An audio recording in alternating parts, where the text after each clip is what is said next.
Assalamualaikum warahmatullahi wabarakatuh. Selamat pagi adik-adik. Berjumpa lagi dengan kakak di materi pembelajaran IPA, Ilmu Pengetahuan Alam, khususnya di bab 4 ya. Nah, jika kemarin kita sudah mempelajari pengertian kalor, perubahan suhu akibat kalor, perubahan wujud benda akibat kalor. Nah, pada pertemuan kali ini kita akan mempelajari dari materi terakhir bab 4, yakni perpindahan kalor. Masih ingat ya apa itu kalor? Kalor adalah perpindahan energi panas dari benda yang bersuhu tinggi ke benda yang bersuhu rendah.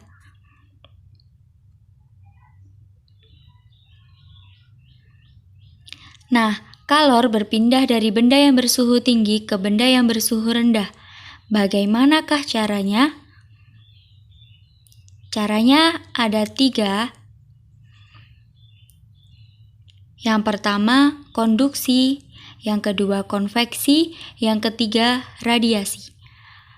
Kita akan fokus mempelajari 3 cara ini. Cara pertama, perpindahan kalor secara konduksi. Artinya, perpindahan kalor yang tidak diikuti dengan perpindahan partikelnya.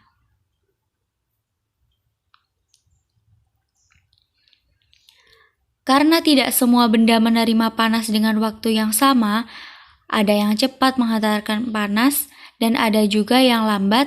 Hal itu bergantung pada jenis bahannya.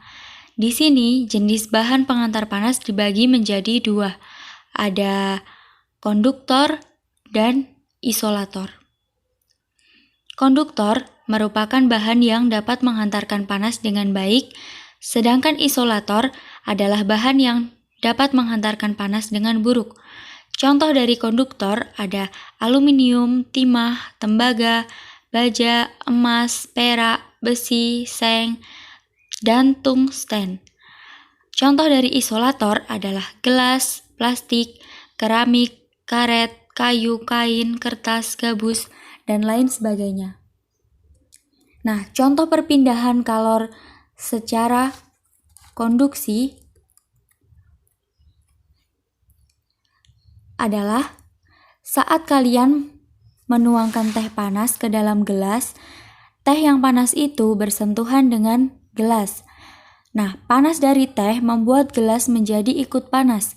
Hal ini berarti kalor berpindah dari teh panas ke gelas. Teh panas, di mana teh panas yang bersuhu tinggi dan gelas yang bersuhu rendah. Yang kedua, perpindahan kalor secara konveksi. Artinya, perpindahan kalor melalui zat perantara dan disertai dengan perpindahan partikel zat. Peristiwa konveksi dapat terjadi pada zat cair dan juga zat gas. Konveksi dapat terjadi karena terdapat perbedaan massa jenis akibat pemanasan. Contohnya, angin darat dan angin laut. Angin darat, pada malam hari, daratan dapat cepat melepaskan panas daripada lautan. Akibatnya, tekanan udara di daratan lebih tinggi dibandingkan di laut. Perbedaan tekanan udara ini menyebabkan udara bergerak dari darat ke laut. Angin darat biasanya dimanfaatkan nelayan untuk berangkat melaut. Sedangkan angin laut, pada siang hari, daratan lebih cepat menerima panas, sehingga udara menjadi panas lalu memuai dan bertekanan lebih rendah daripada di lautan. Perbedaan tekanan ini menyebabkan bertiupnya angin dari laut ke darat. Angin laut biasanya dimanfaatkan oleh nelayan untuk pulang dari melaut. Contoh lain ada balon udara ketika naik dan juga balon udara ketika turun. Contoh lain lagi adalah ketika pemanasan air oleh api. Yang ketiga, perpindahan kalor secara radiasi. Artinya, perpindahan kalor tanpa memerlukan medium. perpindahan kalor secara radiasi dapat terjadi pada zat gas dan juga ruang hampa. Coba perhatikan pada gambar. Jika kalian mendekatkan tangan kalian ke api atau ke api unggun, maka kalian akan merasakan panas dari api tersebut. Nah, hal ini yang disebut dengan perpindahan kalor secara radiasi. Jadi tanpa memerlukan perantara. Nah, setiap benda dapat memancarkan dan menyerap radiasi kalor yang besarnya bergantung pada suhu, warna, dan juga luas permukaan benda. Warna. Semakin gelap benda yang terasa panas, semakin besar pula kalor yang diradiasikan ke lingkungannya. Dan semakin gelap benda yang terasa dingin, semakin besar pula kalor yang diterima dari lingkungannya.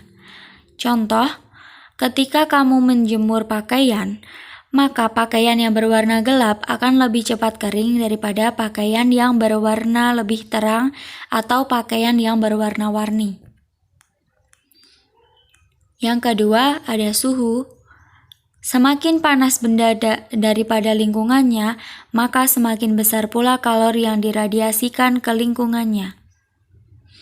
Dan apabila suhu benda lebih dingin dari lingkungannya, maka benda akan menyerap radiasi kalor dari lingkungannya. Jadi berkebalikan ya. Contohnya, es meleleh ketika di luar pendingin.